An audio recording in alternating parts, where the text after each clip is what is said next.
Смотри, как тут красиво. Милаш, тебе нравится здесь, дочь? Вы за ящерицы смотрите? Смотри, как тут красиво. Посмотри.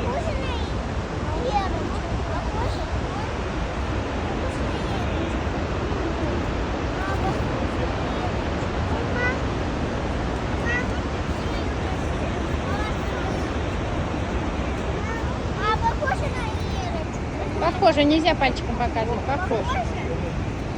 Ух ты, какая пришла к нам. Вот это. Не подходи к нему, не надо к нему подходить. Он... Спокойно.